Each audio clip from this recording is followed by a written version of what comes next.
da ditadura existia tanta dor, tanto sofrimento, aqui o porão virou porão da arte. Agora, ele está dentro de um contexto também, né? Que é o prédio, que é emblemático para a nossa cidade. É uma das residências mais antigas aqui do centro, né?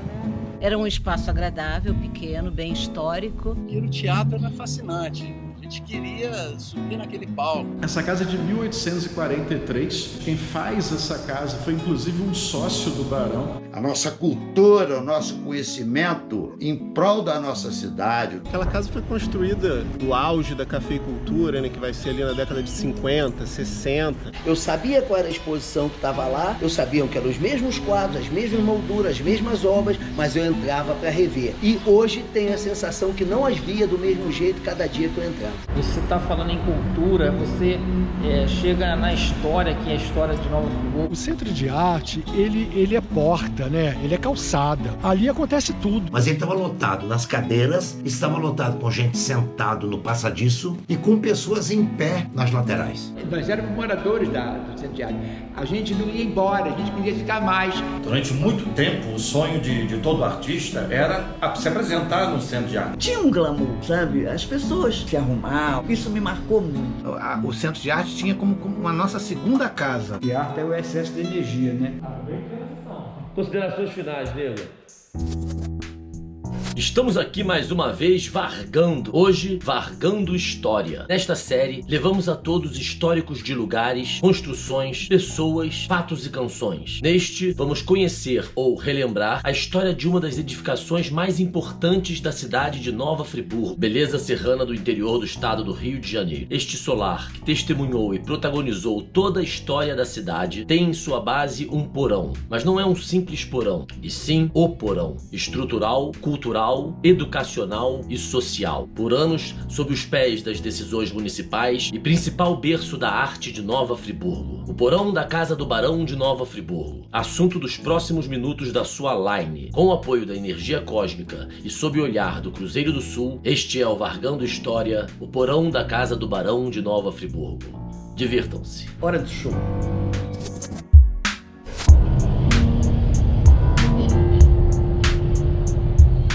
O Barão de Nova Friburgo, ele vem para nossa região junto com a família, porque eles adquirem uma sesmaria, chega praticamente nesse mesmo período entre a colônia suíça e alemã. Eles vêm com interesse em ouro, que se falava que tinha em Cantagalo. Enveredam também um pouco para a questão agrícola. Ele vai atuar no Rio de Janeiro também como um comerciante nesse grande mercado, tanto de escravos quanto também de coisas, né, louças, tecidos que vinham da Europa. Muito influenciado pelo Barão de Ubá, que era talvez um dos maiores traficantes de escravos da época. E o Barão de Nova Friburgo acaba trabalhando, né, muito jovem, trabalhando com o Barão de Ubá nesse comércio. E aí ele vem para Friburgo com o primeiro cargo político dele, que era o cargo de procurador do Império aqui em Nova Friburgo. Ele se tornava o canal, vamos dizer assim, legal entre o Império e Friburgo. O Barão de Nova Friburgo também foi um dos maiores traficantes de escravos do Brasil. A gente já está chegando aí perto de 1840. Um dos homens mais ricos do Império, né? Ele com mais dinheiro, com poder, ele faz a primeira grande obra em Friburgo, a melhoria da serra, é o segundo caminho de subida para Friburgo, ou seja, já com um traçado mais próximo desse traçado que a gente conhece hoje. Então o Barão é o primeiro político, vamos dizer assim, a conseguir recursos do Império para estar vindo para Friburgo e fazer essa estrada, essa melhoria na estrada. Ele doou as terras do centro de Friburgo para a criação do município de Nova Friburgo. Ele trouxe a ferrovia para cá, embora ele não pôde ver a ferrovia inaugurada, é o filho que inaugurou porque ele faleceu 3 ou 4 anos antes. Força política dele. Ele traz. Tinha umas 20 fazendas aqui para cima, para essa região de Cantagalo. É que as pessoas olham para o Barão como se o Barão fosse um homem à frente do seu tempo. Vejo nada no Barão que não fosse do tempo dele. A estrada de ferro é característica do século XIX. Tudo que ele fez, tudo que estava dentro das possibilidades dele, ele testou. O trabalho livre, com imigrantes portugueses vindo das Ilhas da Madeira, trabalho escravo, obviamente, que era a base da sua fortuna, e investiu no ouro verde, né, no café. A família Clemente Pinto continuava exportando, sobretudo, café. 5.700.000 pés de café, de um dos maiores escravistas do Brasil. Mais escravos escravos tinha, por exemplo, que os escravistas dos Estados Unidos. Ele não comprava alguns escravos, ele fretava navio. Quando morreu tinha 2.180 escravos. Fechar o seu inventário pessoal com 2.180 escravos. Do problema da escravidão, que na realidade não existia tão forte aqui na vila de Nova Friburgo, mas nas cidades vizinhas onde estavam localizadas as fazendas. O barão, no período ilegal do tráfico, ele deixou de traficar escravos. Continuou usando o trabalho, mas parou de traficar. E foi isso que permitiu a eles ganhar os títulos de nobreza e chegar ao baronato. É um personagem importantíssimo para a história e que a gente não pode ficar tirando características do período para tentar fazer uma imagem mítica do barão. Ele é um personagem da sua época.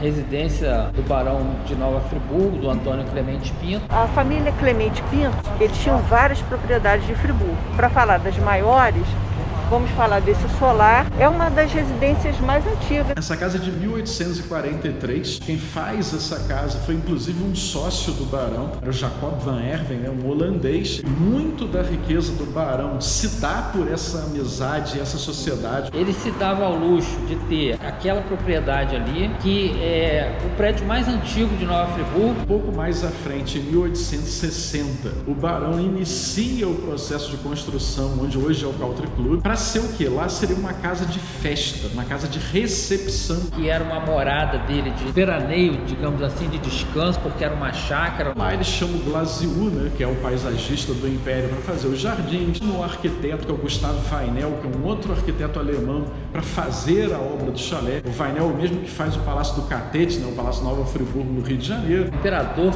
veio umas 2 ou 3 vezes, ficou hospedado lá, teve bailes. A chácara do chalé, que hoje é o Country Club, que atraía a aristocracia da época para cá. Hoje lá é um local assim de lazer, de sociabilidade, mas naquela ocasião era uma chácara produtiva, inclusive com bastante escravos. Uma unidade de produção, não era só um local de lazer. O conde de Nova Friburgo morava onde hoje é a sede nobre do Country Club. O barão é que morava no centro. Esse era mais, embora escravista, ele tinha uma posição um pouco menos elitista do que o conde. Mas eles todos eram mais do que elitistas na época. O que a gente tem também da família Clemente Pinto aqui, que é muito significativo, que é o prédio onde hoje está instalado o Sanatório Naval. Era só a casa de armas dele. Que era justamente um pavilhão de caça. Toda aquela área, até quase Cachoeiras de Macacu, era de propriedade dele. E o outro, ele ainda tinha um troller que ligava essas propriedades. Era um bonde puxado a burros. O solar ao country, uma linha que ia direto ao cônego. Que levava até onde hoje é o Sanatório Naval. Específico para ele se locomover. Essa casa tinha um jardim imenso que ia do fundo da casa até o rio Bengala. Um jardim muito grande. Construção típica do século XIX. Aquela casa foi construída do auge da cafeicultura, né, que vai ser ali na década de 50, 60, até a década de 70 pelo menos, as fazendas do barão estão no auge. Esse prédio, ele tem uma leitura muito interessante, porque ele conta toda uma história de 200 anos, praticamente, né, dos barões do café. Então essa casa de 1843... era uma vila portuguesa, então tem essa casa principal e você tinha 2 casas menores na lateral, uma onde está a Energisa e uma casa igual a essa replicada onde estão os Correios. Então essa vila era composta por essas 3 casas, esse imenso jardim, portões nas laterais que davam acesso para hoje onde está a Rua Dante Laginestra. Uma descrição, acho que do inventário do filho, alguma coisa assim, que coloca ali o jardim. Que você tem vários prismas, várias formas de você olhar para aquele conjunto. Ele tem uma representação simbólica, digamos assim, poder e riqueza. Você, quando entra na porta central dela, o lado direito da casa é o lado íntimo. Você tem um corredor central com 6 quartos. O lado esquerdo, ela possui essa sala que nós estamos, que era a sala de estar. Aqui ao lado, onde era a sala de jantar. Aqui no corredor do outro lado era a parte de copa e segunda cozinha da casa, porque a primeira cozinha ficava no porão. Essa casa possuía um sistema de elevador de comida que vinha do porão aqui para cima. Ele carrega aquele prédio, esse simbolismo também de uma era sofrida. E aquilo ali se tornaria então um símbolo desse trabalho escravo no centro da cidade. Ele tem essa conotação, tem essa coisa do poder e riqueza de uma época. Era um porão, simplesmente. Os escravos ficavam ali. Uma das lendas que falam aqui na cidade é do porão ser uma senzala. No primeiro momento funcionava a senzala. O barão, mesmo estando em Friburgo, ainda como comendador, né, sem título de nobreza, ele continuou vinculado a uma casa no Rio de Janeiro, que era uma casa comissária. A casa comissária ela tinha a função de levar elementos da Europa para dentro das fazendas, dos lugares mais distantes. A casa comissária que tinha os cacheiros viajantes, que era a casa Friburgo e Filhos. Então esse porão servia como base de guarda do que ele vendia. Então, quando foram feitas as obras do Centro de Arte, houve uma escavação, né, para aumentar um pouco a profundidade. O Heródoto, ex-prefeito de Friburgo, contou muito que se achou muito caco de cerâmica da Companhia das Índias, perfumeiros, cristais, restos que quebravam, pisoteavam no fundo desse porão, e ele servia como um depósito. E aonde que ficavam os escravos dessa casa? Como eu te falei, essa casa aqui lateral era a adega da casa e a senzala. Poucos escravos que essa propriedade tinha. Ele trouxe muitos colonos açorianos para trabalhar aqui, pago. Então, os escravos e esses açorianos residiam nessa casa lateral, e essa casa onde está os Correios era uma casa, talvez, do encarregado geral de manutenção dessa propriedade. Você pode olhar de um outro prisma também, porque É um porão que alguns diziam que ali ficavam os escravos. Pode ser que tivessem escravos que tivessem dormitórios no interior da casa, por serem escravos muito específicos, mas certamente escravos dormiam ali. Uma visão bastante medieval da convivência. Agora, isso não impede que existissem outros cômodos da casa onde os escravos ocupassem, escravos mais especializados. Havia uma convivência diferente. As mucamas, pajens, esses poderiam ter até espaço dentro da casa. Ia até a cozinha, arrumavam a casa. Mas não é aquele conceito de senzala que a gente conhece no eito, né, nas fazendas. Alguns eram só para a lavoura, outros eram também para aquela convivência doméstica. Você falou que houve uma divergência de opinião. Eu acho que você deve colocar essas divergências. Porque história você tem muito. Isso é comum. Ninguém é dono da verdade, cada um tem um ponto de vista. Acho que não é nenhum demérito ter escravos ali embaixo também. Era a ordem da época. Se eles estivessem ali, estariam no lugar mais normal. Falar muito dessa questão do escravo aqui embaixo, o porão foi muito mais comercial do que propriamente com essa utilização, né, como uma senzala, algo assim. Se os escravos viveram ali embaixo no porão ou não, é uma dúvida.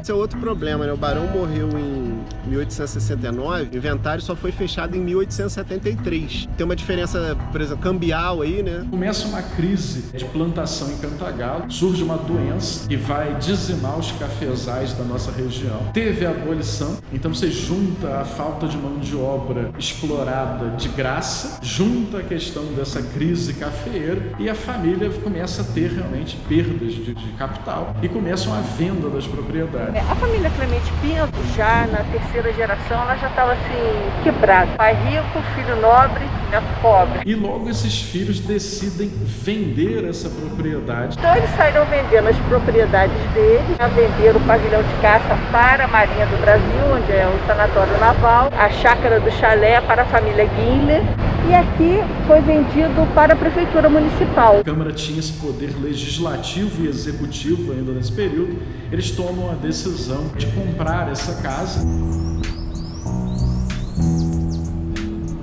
Esse prédio, durante alguns anos, funcionou a prefeitura municipal. Um dos primeiros usos que a casa teve foi realmente como sede administrativa. Ela foi prefeitura.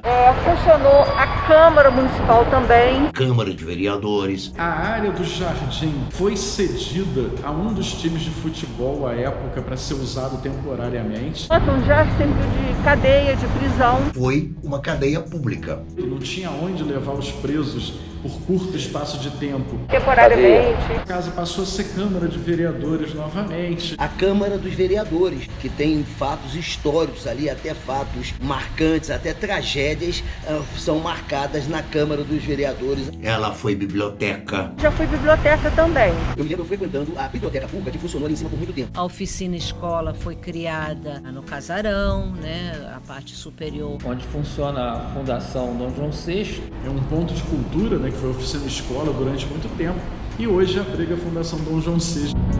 cômodo câmara, é que surge nos primórdios a ideia de transformar realmente isso num espaço cultural. De 50 para 60 começa uma discussão e acaba que o prefeito Heron Amâncio tem essa ideia da construção do Centro de Arte. Por ocasião, a Fábrica de Rendas queria fazer uma programação especial de comemoração dos 50 anos de aniversário da Fábrica de Rendas Arte. Eles queriam fazer uma exposição de fotografias contando toda a história da fábrica. Exposições de concursos deles lá internos. Foi a primeira indústria que veio para Friburgo, têxtil. Nova Friburgo não dispunha de um local. Foi o engenheiro Heródoto Bento de Mello que fez o projeto original do Centro de Arte. Foi o Heródoto que fez, deu início, né, ao Centro de Arte. E na época ele era utilizado como uma espécie de depósito. Era um depósito. Ele era o que se chama no jargão do serviço público arquivo morto. Era tudo realmente jogado. Heródoto um dia se deparou com aquilo, aliou uma coisa a outra. A Fábrica de Rendas precisava de um local para fazer a programação da comemoração dos 50 anos e ele propôs e fez inclusive o projeto. Uma fala de que o Centro de Arte foi montado para uma exposição dos 50 anos da Fábrica de Rendas Arte. Mas na verdade o Centro de Arte foi pensado como um espaço da elite. Na época que o Centro de Arte foi criado, ele era frequentado pela elite de Nova Friburgo. Para que ela pudesse se reunir num lugar no centro da cidade, com o máximo conforto possível, para alguns concertos de música erudita. A arte não era uma coisa popular. Abria-se uma exposição, as pessoas iam lá, inauguravam, faziam um coquetel, acabou a exposição, fecha. A arte começa dentro desse estilo de elite, porque havia um público que ocupavam exatamente este estamento social em Friburgo. Essa elite criou sócios bronze, prata e ouro. Então eram mantenedores do Centro de Arte. Eles pagavam uma mensalidade para manter o Centro de Arte, para manter a programação musical. O interesse da burguesia de querer um espaço onde pudesse se reunir era mantido por eles. Eles tinham acesso à programação, tinham o número certinho das poltronas no auditório para que eles se acomodassem. E se houvesse interesse da sociedade em assistir aquele concerto musical em outra data, em outro horário, eles então vendiam ingresso. Isso foi assim durante muitos anos. Era da elite de Nova Friburgo. Ali nasce o Clube da Fotografia. Não se queria naquele momento mostrar essa condição de porão, possibilidade de ter sido uma coisa ligada a escravos. Eles decidem então na década de 60 envelopar esse porão como um todo. É tudo envelopado, exatamente. Caixa branca, né, dentro do porão. Que hoje seria proibidíssimo. Sim. E você tinha uma passadeira de veludo vermelho que te levava da porta do Centro de Arte até o auditório. Era um auditório de aproximadamente 100 lugares, com poltronas muito bem acolchoadas, cortinas de veludo vermelho, veludo cotelê. O rebaixamento era todo em alcatex branco, paredes eram todas brancas e no palco havia uma parede que se movia, que é para retirada do piano de cauda. Os camarins eram separados e havia no meio uma garagem onde se guardava o piano de cauda. Então era um teatro de bolso, muito bem pensado, muito moderno. Depois que eles fizeram uso desse espaço para contar a história do cinquentenário da fábrica, eles doaram, né? O espaço ficou para Friburgo, né? Na verdade era o prédio municipal. O principal gerente do espaço era uma pessoa da elite de Friburgo, dona Sarita Browne, e até o início dos anos 70 se mantém assim. Nos anos 60, frequentando o Centro de Arte, garoto mesmo, eu me recordo de uma exposição de objetos cedidos pelo Museu Imperial de Petrópolis, na época do Império. Ficou durante muitos anos essa exposição. Com a ditadura militar em 64, começa um grande movimento de teatro em Friburgo. E em Friburgo não se pode falar de teatro sem lembrar de dois personagens importantíssimos, Jorge Saad e Mário Castillo. Mário Castillo começa as grandes montagens, junto com o Jorge Saad, de grandes espetáculos teatrais. Da década de 60, já próximo aos anos 70. Então em 67, Jaburu começa. E ele começa a dirigir espetáculos teatrais, engrossando ainda mais esse momento especial. Regina Branco Wilkes, que foi a precursora do balé na cidade, também durante um período deu aulas de balé lá. Na década ainda de 60, esse ambiente artístico tinha um relacionamento muito bom com as pessoas que gostavam de arte e que estavam na área de ensino ou na área mesmo de organização de peças teatrais. Mas Mas no início dos anos 70, Tá na década de 70. há algum problema na organização do Centro de Arte que esse espaço retoma para as mãos da prefeitura. Esse grupo de mantenedores, então, abandona o espaço, vai para a mão da Diretoria de Educação do município. E tem uma pessoa maravilhosa nesse processo, que é a Dilva Maria de Moraes, professora Dilva, que era então secretária de Educação do município, e que convida o Jaburu para assumir a direção daquele espaço. Eu acredito que o Jaburu tenha assumido em 75, no início dos anos 70, um movimento teatral muito forte. Tinha Zé Ivan, tinha Castilho, tinha Garaldi, tinha Carlito. Então, assim, é muita gente boa. E é interessante que eles eram todos muito amigos. José Ivan Hertal, Jaburu, Luiz Carlos Guaraldi, Mário Castilho e Jorge Saad. O trabalho deles está diretamente vinculado ao Centro de Arte. Onde se formou esses grandes diretores de Friburgo? Há uma produção teatral absurda em Friburgo. E esse movimento teatral, então, começou a ocupar a cena no Centro de Arte. Então, Jaburu resolve democratizar. Aquilo que era um espaço da elite deixa de ser um espaço somente da elite e passa a abrir as suas portas para que as produções teatrais sejam vistas pelos estudantes, pelos universitários, pelos professores. É fundada também a Faculdade de Odontologia de Friburgo, a Faculdade de Filosofia. Jaburu é o democratizador disso, que vai levar para o Centro de Arte uma série de outras atividades que popularizam mais. Era elitizado. As pessoas não entravam lá. Havia um grande espaço. Tinha um receio, achavam que aquilo era pago. Aí eu me lembro que o Jaburu falou: ô Felpa, vai lá pra porta. Todo mundo que passar, você pega a força e joga aí dentro e diz que pode entrar, que não paga nada. Dessa maneira, a gente conseguiu colocar a população de Friburgo dentro do porão da arte. E é isso que faz a grande mudança. É o público que frequenta o Centro de Arte. Sai das mãos da elite e vai então para os braços do povo. Só que aquele espaço já necessitava uma reforma, porque um movimento de artes plásticas também se fortalece em Friburgo pelas mãos de alguns artistas plásticos que passaram a residir aqui. Todos eles liderados por quem? Hans Etz e Miriam Etz. E junto com Luciano Maurício, Kita Eitler, Nego. No Centro de Arte, eu fui fazer uma exposição lá com escultura de madeira. E depois, com os anos, eu fiz várias mostras de trabalhos ali, né? Posição maravilhosa do livro. Passei muitos anos expondo no Centro de Arte. Esses artistas, então, começam a reivindicar o espaço para as exposições. E o Jaburu, então, resolve fazer uma primeira reforma, sem verbas, naquele espaço, o Centro de Arte. Então, aquele lugar que tinha passarela de veludo vermelho, que tinha cortinas vermelhas, por conta das infiltrações e da necessidade de se colocar uma iluminação adequada para o salão de exposições e também para o teatro, o Jaburu começa a arrancar o forro de eucatex e começam a aparecer aquelas vigas da época do Barão. Estava acima daquele forro que eles puseram branco. Com correntes, com ganchos. Era um porão. São resquícios tanto da época do Barão quanto da época em que funcionou a delegacia pública naquele porão. O construtor lá não quis mexer, porque ia ter que arrancar aquilo tudo. Aí a gente foi lá à noite, acabou de quebrar um bocado daquilo e ele foi obrigado a tirar tudo. E a gente percebeu que aquelas madeiras brutas eram mais bonitas do que aquele forro moderno. Que foi quando o Jaburu assumiu o espaço. Passa a ser porão da arte. Se tornou porão da arte. Centro de Arte para porão da arte. Vamos assumir a figura do porão, já que nós vivemos uma ditadura militar. A grande maioria dos artistas mais velhos de Friburgo conhece o espaço como porão da arte.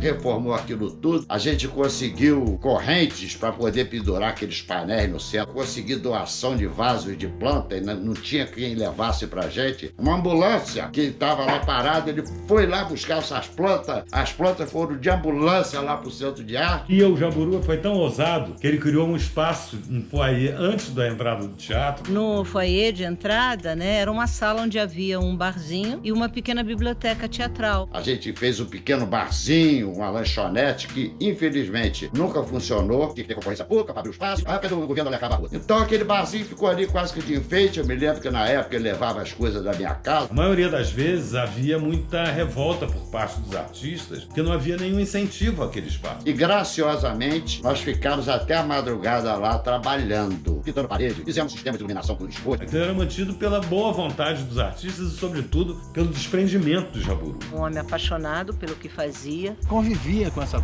parte cultural toda de Friburgo. Jaburu era diretor do Gama, né? E ele montou coisas emblemáticas, espetáculos fora de série. Incentivou muita gente. Fazia as produções do próprio bolso, recorria a amigos, né? Era uma pessoa bem relacionada dentro da sociedade friburguense. Botou aquilo pra funcionar mesmo. Eu vi do Gama muita coisa bonita ali, Carlito Machão fazendo Greta Garbo e textos musicais também. Eu expus várias vezes.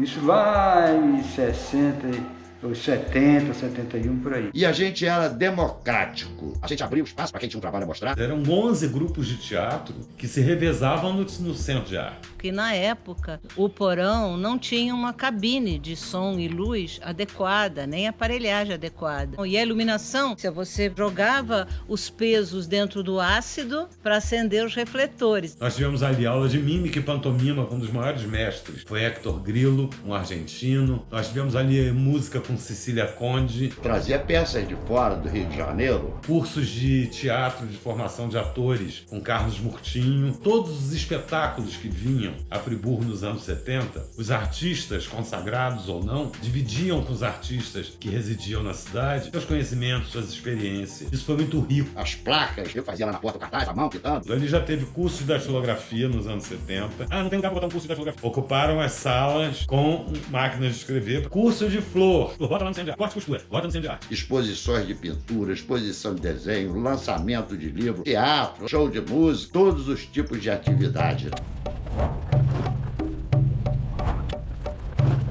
E na década de 80, não havia muitas atividades promovidas pelo município. Eram atividades mais particulares do Grupo Gama e por iniciativa do Jaburu. Nos anos 80... 1980... E eu sei que em 85... Há um outro movimento muito importante, através do Dr. Heródoto, já prefeito, que ele retoma o Centro de Arte e faz uma reforma. Um grande momento de efervescência. É uma diretoria de cultura ProArte, dona Suzel Soares da Cunha. Professora Suzel assumiu o departamento de cultura, porque até então a cultura era um departamento da Secretaria de Educação. O Heródoto então assume e o Jaburu se mantém. Tem um período do Amâncio migra para o Alencar Pires Barroso. Dessa vez foi uma reforma bem estrutural mesmo. Compraram as cadeiras que foram do Cine Marabá, fizeram a porta de emergência. O teatro tinha a interfone do camarim para a cabine de luz, né? Era chique demais na época isso. A gente ia começar o espetáculo, ligava pro camarim, ó, vai começar. Porque anteriormente a gente tinha que sair lá da cabine de luz, dar a volta e botar, vai começar.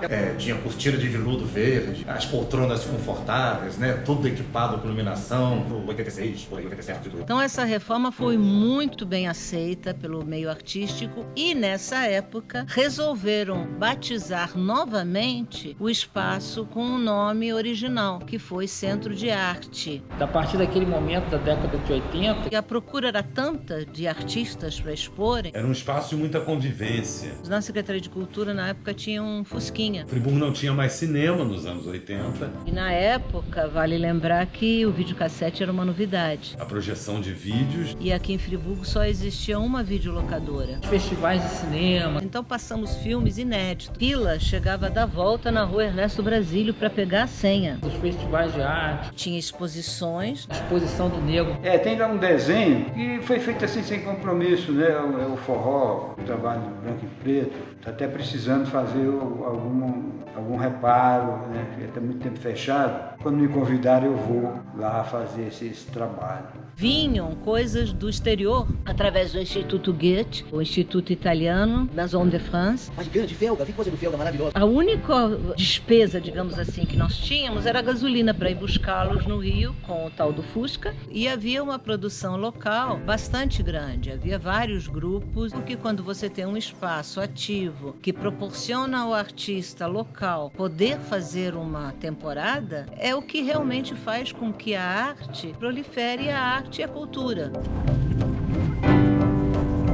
Já era centro de arte. Segundo mandato de Paulo Azevedo, pinturas, suas peças, artesanato, aquele frisson de montar exposição, pessoas que me marcaram montando exposição lá, Dona Dirce Montechiari. A pessoa pode pensar, mas Dona Dirce Montechiari é elite, não? Não. Tinha seu Francisco do Couto, faxineiro de uma escola pública municipal. E era um artista. Fazia cada coisa linda e fazia exposição lá. Seu Couto, depois o artista aí na cidade, andou fazendo os trabalhos, que na época ele estava começando, e ele queria mostrar o trabalho dele, coitado. Ele era zelador do Centro de Arte. E todo dia, 1h da tarde, eu encontrava com o Jaburu na praça pra gente ir no Porão da Arte dar uma olhada. Mas teve um dia que o Jaburu me ligou depois de 3 horas, eu falei, rapaz, vou ter que voltar lá. Quando nós chegamos no Porão, que entramos, a exposição que estava lá não estava mais, estava uma outra exposição do Seu Couto. Aí o Jaburu falou, Seu Couto, que exposição é essa? Aí falou, seu Jaburu, é minha. Eu aproveitei que o senhor não ia estar mais aqui, botei meus quadros para os outros ver. Assim que acabar essa exposição, nós vamos fazer uma exposição sua. Depois, nos anos 90, tem um período assim muito sem programação, o espaço já precisava de melhorias. 97, quando eu entrei lá, meu coração apertou, comecei a chorar. Piano largado com o pé quebrado, todo cheio de terra, de poeira, totalmente abandonado, refletores jogados, mesa de som largada, projetor, tudo. Quando chegou na década de 90, parou de novo. Fechou-se o Centro de Arte novamente. Organizar novamente a Associação dos Artistas e batalhar para que fosse reaberto o espaço. E isso perdurou até a década de 2000. Aí nos anos 2000, a Saudade Braga assume. 2002. Faz uma reforma. Quando a nova reforma foi feita, aí outra modificação. De mudar a frente, e aí aquele piano foi para a oficina escola, foi mudado o piso. O teatro em si só veio a ser inaugurado com a estrutura de teatro em 2005. Trabalhou de 2005 a 2011, quando houve a tragédia. Já a parte de salas de exposição estava funcionando desde 2002. Como não havia uma verba destinada para o Centro de Arte especificamente para manutenção, nós criamos a Associação de Amigos do Centro de Arte. A Associação dos Amigos do Centro de Arte, para ajudar a manter o teatro. Só que não tinha para onde esse dinheiro entrar. Hoje você tem um Fundo Municipal de Cultura, o Jaburu deu a ideia, vamos fazer a Associação dos Amigos do Centro de Arte. Aí todo mundo se apresentava, 10% doava para a associação. A associação pegava o dinheiro e mandava para o teatro. Tinha exposição, tinha pintado o teatro todo, com apoio até do Gama, naquele dia que todos nós, né, jamais vamos esquecer. Engraçado, parece que abriram um chuveiro dentro da chuva, né, porque foi um barulho diferente. Foi uma noite muito dolorosa para todos nós. E aí chegou a notícia de que o centro estava totalmente alagado. O porão já é no nível da rua, o teatro era mais abaixo ainda, e por haver um lençol freático embaixo... Toda enchente que dá, aquilo enche d'água. Qualquer chuva mais forte em que o rio subisse um pouco, e ali todo mundo sabe que é um charco, né? Eu já toquei ali com água entre o palco e as primeiras cadeiras, alagado, porque estava chovendo muito, a água estava voltando por ali. A gente estava tocando, com medo de instalação elétrica. Antes da tragédia de 2011, nós já tivemos uma experiência muito ruim ali, que foi em 1996, que deu uma grande enchente na cidade, nada igual a 2011, mas que também o teatro encheu. E a gente estava, na ocasião, em cartaz. À noite, quando a gente chegou, a primeira fileira ali, umas 3 cadeiras mais ou menos, estava tomado de água. Em dado momento a água começou a baixar e depois nós, atores, tampamos cada um com o seu balde. O espetáculo atrasou meia hora, mas depois a gente fez uma limpeza, deu uma geral. Não chegou a interditar, mas teve que ser feito algumas obras ali para drenagem. Aquilo ali precisa de uma tecnologia para vedar aquilo tudo, para ter bomba d'água se for preciso para retirar a água. Então achou-se a solução de colocar uma bomba que quando a água chegava a um determinado, ela ligava e jogava para fora. Ficava na frente do palco do teatro. E parece que no início ela funcionou realmente. Então, assim, foi realmente muita água. A Praça Getúlio Vargas ali, ela sofreu muito com a tragédia. O Centro de Arte, um porão, não deu vazão. Não tinha como mais segurar. Quando eu cheguei no Centro de Arte, não tinha como entrar. Essa água demorou uns 2 dias para baixar. A do teatro, então, ficou muito tempo. A gente teve que sugar. Depois que a gente viu realmente o tamanho da tragédia, né? Dava pena. Foi terrível porque aniquilou completamente o espaço, né? O estrago foi total, assim, do teatro completamente, as cadeiras, muita lama. Todas as salas, tudo danificou completamente. Debaixo de lama. As galerias, os trabalhos não ficaram danificados, porque estavam todos no alto, né? Era uma exposição de quadros. Quando baixou a água, retirar as obras e fechar o espaço, porque não tinha condições. Tinha que fazer uma série de coisas ali, até pela saúde mesmo das pessoas. Demorou aí uns 3, 4 meses. E eu vi que o teatro ia ser muito complicado reabrir, pela estrutura mesmo de cadeiras, parte elétrica. Limparam tiraram as salas, tiraram a lama. Então a gente conseguiu reabrir as galerias, sempre tive muito apoio a várias pessoas com lâmpada, com fiação. E ainda mantiveram a atividade das salas por um tempo, parece que até outubro de 2011. E era o espaço que precisava, né? Depois da tragédia, principalmente, precisava de alegria, as pessoas precisavam fazer alguma coisa. Mas depois veio a ordem de fechar para poder fazer obra, enfim. E desde então... Eu acho que fechou final de 2011. Tchau, Centro de Arte. Não era uma coisa que tinha necessidade de ficar 11 anos sem mexer. Porque, por exemplo, equipamento de luz, som, nada se perdeu. A água não afetou refletor, não afetou mesa de som, ele afetou cadeira, palco e parede. Mas não era nada assim de dizer que tinha que ficar 11 anos sem mexer. 10 anos se passaram e ainda não... Aquilo tá parado. Ninguém teve a boa vontade de tentar recuperar. E estamos sem o espaço, né? Lamentável. Era uma vez uma casa. Nessa casa havia um porão. Esse porão foi centro e fonte de muita imaginação, de incontável criação, num raio cultural incomensurável. Hoje está vazio, adormecido, mas o movimento não para. E em breve, as cortinas serão abertas para mais um espetáculo da arte friburguense, a volta do Centro de Arte.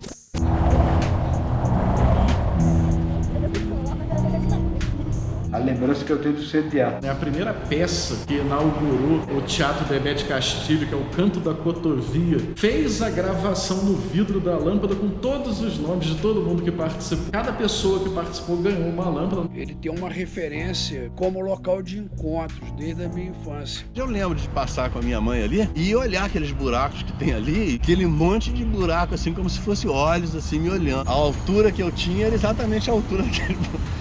Ia muita gente importante aqui de Friburgo, assim. Olhando pelaquela janelinha redonda, algum grupo ensaiando, não no palco, mas ensaiando naquela área livre paralela ao palco. Eu ficava curioso, um dia me encorajei e entrei. Era uma espécie de uma sala de estar, porque você estava ali pelo centro, um compromisso e outro, então uma passada no Centro de Arte. Passa na porta, tem algum evento, alguma coisa e entra. Eu, por exemplo, lembro de pequenininho olhar e falar, eu quero muito fazer aqui, porque era o que a gente tinha de melhor.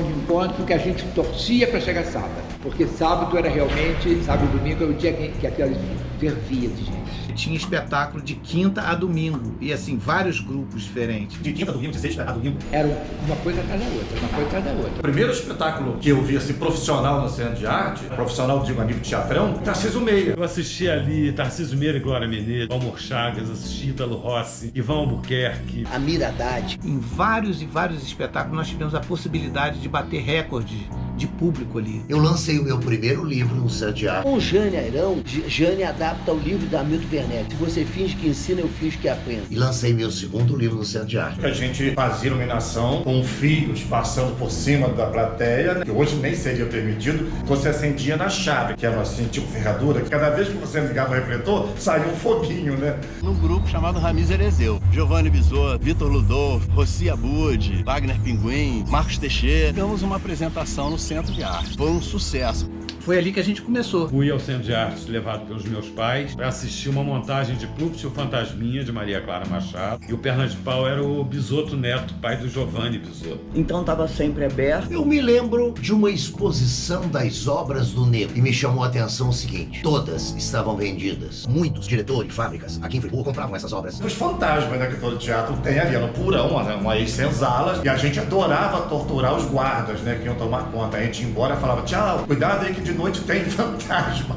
Aí tinha história de guarda que ficava lá na varanda, tomando conta que eu não tinha medo de dormir lá dentro. Eu escutei um barulho aí. Aí já vem a imaginação da pessoa. Você fala, ó, a gente ouve os gritos ali. E os guardas falavam que ouviam os gritos. Era o ponto de encontro para ensaios, para encontro de amigos, para assistir espetáculos. Palestras muito interessantes que eu vi ali. Chegou a hora da inauguração, já estavam as autoridades chegando lá na fita, né, para poder inaugurar. Aí chegou um artista, Mourão, com um pequeno quadrinho. Vamos botar esse quadrinho aqui do lado do barzinho. Quando ele meteu a furadeira, pegou em cima de um cano d'água. Inundou o Porão da Arte. As autoridades na porta, todo mundo de rodo na mão, puxando para limpar, para poder inaugurar. A gente se sentia ali na nossa casa. Sempre uma boa conversa. Mas era um lugar assim de passagem que todo mundo entrava. Você entrava para olhar. Essa coisa muito rica da convivência. O Marcão, eu te encontro lá no Porão. Era um ponto de encontro porque todo mundo passava por lá. lá. Todo mundo passa ali. E era ali naquela entrada do Centro de Arte o ponto de encontro dos artistas. Então a pessoa ia lá e passava por diversas áreas. As exposições. Estava passando na rua, tinha um artista sentado, você batia um papo, dali saíam projetos. As pessoas que produziam texto, que lidavam com imprensa, que lidavam com TV, que lidavam com teatro, as pessoas da área artística se sentiam bem. Muitos grupos de teatro que surgiram ali, muitos artistas que se formaram. Tudo ali,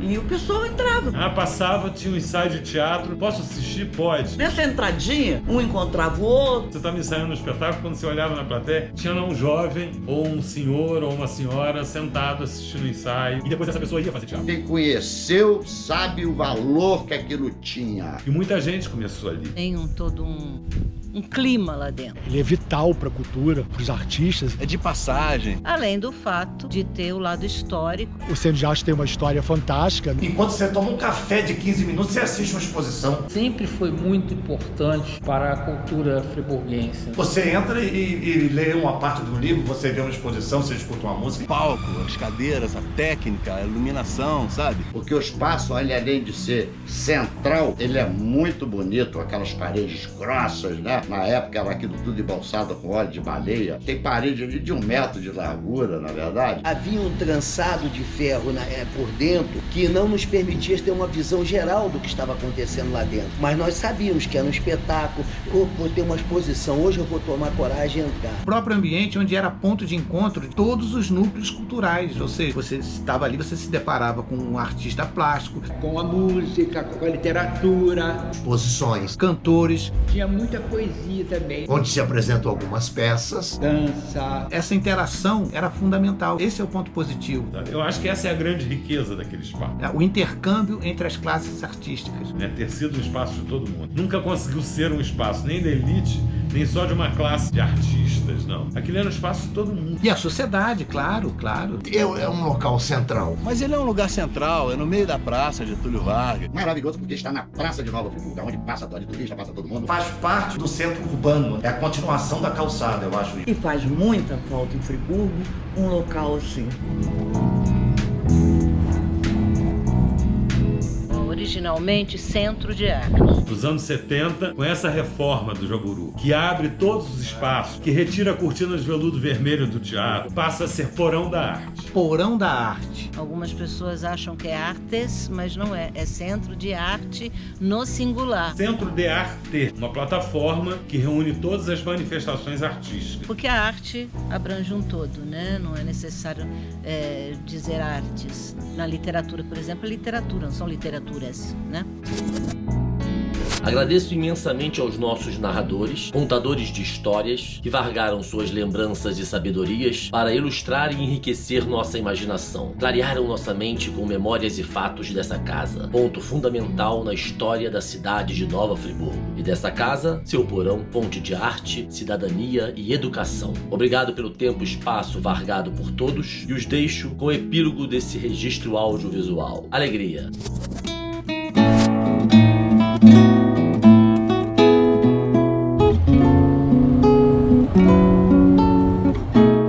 Em setembro de 2020, eu dei uma entrevista à Companhia Arteiro e aí nós começamos a falar e todo mundo começou a perguntar: poxa, o Centro de Arte não pode ficar assim, o Centro de Arte tem que voltar, movimento volta Centro de Arte. E o movimento tomou tal vulto. A história de Friburgo, ela foi ceifada com esses 10 anos sem você, Centro de Arte. Você está falando em cultura, você chega na história, que é a história de Nova Friburgo. Muito friburguense, no sentido de entrar naquele espaço, perder o medo daquele espaço e você passar a ter uma outra leitura do mundo, da vida, de uma série de coisas. Se desprender de preconceitos. A arte é universal. Ela não tem classe social. Ela é do rico e ela é do pobre. E fazer uma arte que ultrapassa essa carapaça e toca no emocional da pessoa. Ali também era um ponto de encontro para nós conversarmos sobre arte. O desejo que eu tinha de conhecer um pouco de arte, eu passo a conhecer a partir dali. E penso que tenha sido um ritual de passagem para muitas outras pessoas também. É lamentável porque nós ficamos órfãos. Uma lacuna. Essa lacuna ficou. E dessa lacuna, ali está o embrião do nascimento dessa cultura. livros, dava chance aos grupos de teatro, aos artistas que não tinham onde expor. O sujeito que queria lançar um livro, ele tinha aquele espaço. E o que facilitava ali é que ele tinha uma estrutura tão pequena que o artista plástico não tivesse renome, ele tinha espaço nesse lugar. E o cara tinha a oportunidade de mostrar o trabalho dele. Então é um espaço que é vital para Friburgo. Mas olha, muita gente trabalhou muito por aquilo ali, desde aquele funcionário que recebia bem a gente. Friburgo é uma cidade que não percebeu ainda quanto que a arte pode ser boa para o turismo. Formadores de plateia, porque o que acontece? Esse espaço, ele não está formando plateia. Friburgo não formou plateia. Você vê a lacuna que deu. Essa época toda que ficou parada, vai levar um tempo, mesmo depois de reinaugurar, para ele pegar esse ritmo de novo, né? Porque vai vir a nova geração querendo usar. Ele teve uma grande importância educacional, cultural. Essas crianças aí de 10, 12 anos, de coisa que não participou de teatro. Os nossos alunos precisam ter contato com cultura. O jovem tinha um local para ir para debater arte. Aquela escola que ia ali, que a gente fazia aquele trabalho, as exposições que eram muito importantes, o trabalho voltado para criança, né, para adolescente, esse trabalho foi perdido. A juventude tinha uma participação muito grande. Vinha aqui no Teatro Municipal, talvez. Nós temos um teatro maravilhoso municipal. E mesmo que você tenha um teatro grande, você precisa ter um pouco teatro. Você lá, você não tem a possibilidade de uma produção de você fazer uma temporada, fazer formação de plateia. A gente perdeu. E realmente a importância do Centro de Arte nesse sentido é a gente ter esse espaço de volta para a gente poder ter essas nossas temporadas. Então, assim, não é só o artista não ter lugar para se apresentar, são as pessoas não terem aonde ir, né? Espaços onde a manifestação cultural, as inquietações, as turbulências culturais que elas são necessárias, elas estão deixando de acontecer. E o artista precisa de um espaço público. Esse teatro de bolso, ele tem uma importância tão grande, encontra ali um fomento cultural dessa natureza. Prejuízo imenso, incalculável, sem nenhum exagero, incalculável, porque você deixa de assistir, você deixa de discutir, deixa de conversar. Então o Centro de Arte é uma casa que tem que ser respeitada, admirada e reaberta. Acho que está faltando. O que falta faz o Centro de Arte. Aguarda-se uma reforma que seja dialogada com o pessoal da classe artística e que ele permaneça com uma visão popular. Um pouco de sensibilidade aí às nossas autoridades. Há 11 anos que nós estamos com o Centro de Arte fechado. Ele tem que ser reaberto, ele tem que funcionar. Com esse diretor, com aquele, com esse prefeito, com aquele, não interessa. É vontade política. Porque quando você tem uma equipe na cultura que quer realizar, a gente sabe que a gente assume para isso, não é como a gente pensa, existe várias burocracias, existe várias entradas, mas a primeira coisa que tem que ter é vontade política, tanto do prefeito como da equipe. Se você quer fazer, uma hora vai sair. Nós passamos por 11 anos de governo que não houve essa vontade. A coisa só começou a tomar forma através do movimento Volta Centro de Arte. Aí bota a nossa meia culpa, né? Precisou 11 anos pra gente também gritar, nós ficamos muito quietos também. A partir do momento que houve essa pressão do Volta Centro de Arte, até o governo que estava na época tentou desesperadamente no último ano de mandato inaugurar de qualquer jeito. Então é um espaço necessário. É importante para todas as gerações de Friburgo. Feitas as obras de infraestrutura, de esgotamento sanitário e galerias pluviais, que seja feita uma reforma no Centro de Arte. Aquilo nunca mais pode ficar fechado por tanto tempo. Aliás, por tempo nenhum. Torcer para que aconteça isso o mais rápido possível. Mas que ele seja aberto. Por isso que é fundamental a gente ter esse espaço de volta, né? Me parece que as coisas estão caminhando, mas aquela coisa de São Tomé, né? Vamos ver para crer.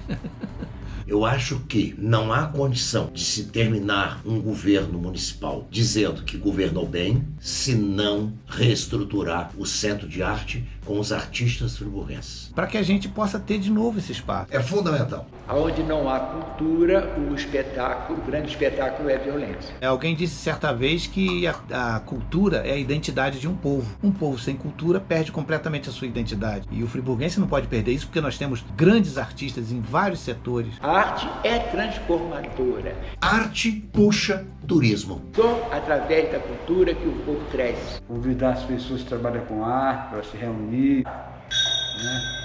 Opa! Com o apoio da energia cósmica e sob o olhar do Cruzeiro do Sul, este foi o Vargando História, o porão da casa do Barão de Nova Friburgo.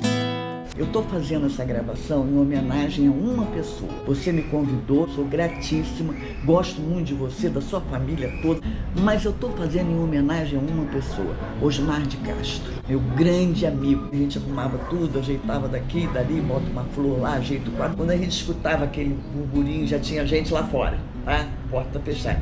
Ele me chamava, ele Magalhão, vem cá. Eu ia pra porta com ele botava a mão do lado da porta, eu botava a mão do outro, ele falou, hora do show. Aí, pum, abri a porta do Centro de Arte. Cara, isso não sai da minha cabeça, muito bom. Que legal isso aí. Pra você, Castro, hora do show. E existia um jargão entre a gente que fazia teatro, entre a imprensa brasileira, que a gente falava os porões da ditadura militar. É daí que vem o nome Porão da Arte. É que um porão que serviu para exploração de negros, de pretos, numa cidade que sempre brigou por um elitismo desnecessário. Um espaço que foi o porão que abrigou uma delegacia pública e que tentou se transformar num espaço de elite, que era um apartheid social, agora pertencia ao povo. Então nada mais justo e correto do que dar aquele espaço o nome de Porão da Arte. Poder político, riqueza, né? Esse poder econômico, escravidão e essa transformação. É esse patrimônio cultural que acaba sendo incorporado pela arte. Quer dizer, a arte tem esse poder de modificar, de transformar e de contar a história. Em 19 de novembro de 60 eu acredito que isso aqui tenha sido 1967, o Alto Compadecida. João Grilo era o Augusto Muros, Jorge Gastim fazia o bispo, Walter Cunha fazia o sacristão, Carlinhos Guimarães, professor, fazia o encourado, Luísa Maria Magia fazia o palhaço, com uma direção de ninguém mais, ninguém menos que Júlio César Seabra Cavalcante, Jaburu. O Jaburu. Agora, o grande baluarte disso tudo foi Jaburu, viu? E com certeza 3 ou 4 gerações que ele agraciou. Jaburu é um cara maldito e bendito. Esse dom dele, né, de trazer arte. Jaburu não é nenhum herói, mas é o herói de todos. Não adianta querer endeusar o Jaburu, porque ele não é Deus. Que falta que tá fazendo aquela loucura do Jaburu. Jaburu era engraçadíssimo, porque ele chegava no Centro de Artes, tipo, 6 horas da tarde, dizia pra mim assim, vai sair que hora? Eu falei, daqui a pouco. Tô saindo. Ele falou, vamos jantar no Rio? Ah, sim, entendeu? Ele me enriqueceu muito.